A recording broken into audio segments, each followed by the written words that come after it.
Thanks very much for joining me. I appreciate it. What are you seeing as far as the way that people in this community or in the national defense, national security space are using data, and maybe ways they're using it differently than they have in the past?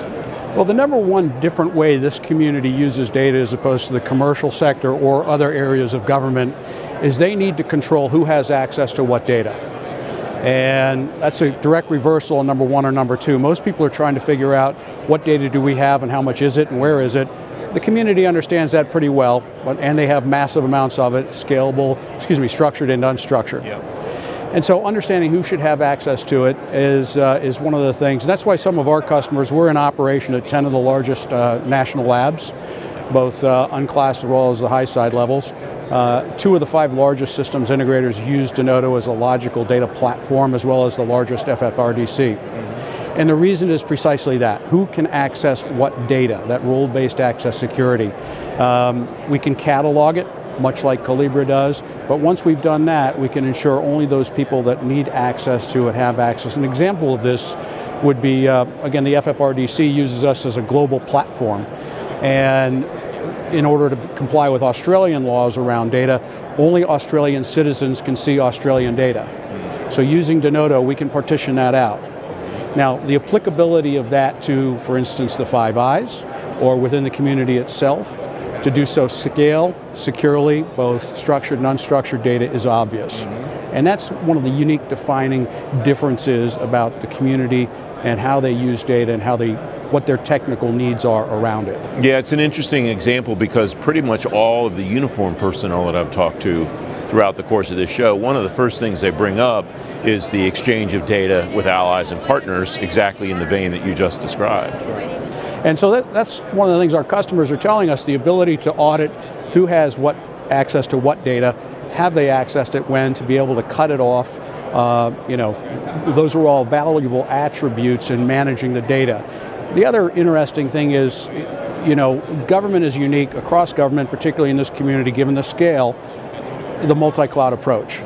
And so government's waking up to the benefits of having clouds. Each one of the commercial cloud providers has its unique value proposition. But the expense of moving data in and out of those clouds is another reason why Denodo is starting to come to the fore.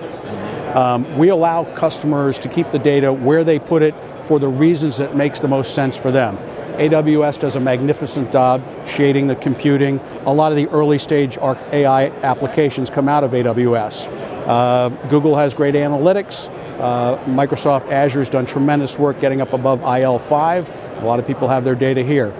Denodo is uniquely capable of allowing a customer who is in Azure IL5 or 6 to try out new AI applications in AWS without having to replicate that data back and forward.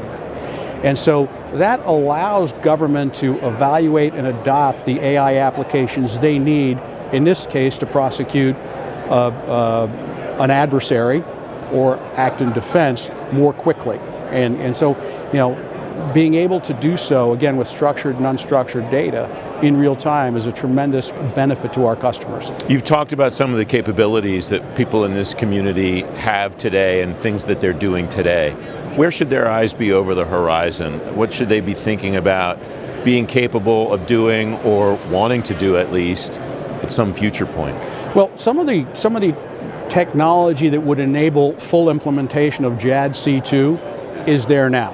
And sometimes government, I would suggest they look at some of the use cases that are available and apply those to JADC2, because that ability to be a theater commander and simultaneously and in real time to evaluate what are all the threats, what are all my assets, most importantly, what's my logistics supply chain looking like behind me in the event of a changing threat environment, and be able to pull that all together, that's possible right now. And so, I don't want to get too far into, new modes of computing. Sure. I've been around long enough, it's coming. The cloud's great now, there's going to be something past it. Yeah. But applying the technology we have available today to that challenge is something I'd love to see government do. It's a great conversation. Thanks very much for your time today. Pleasure's mine. Good to see you again, Francis. Thank you.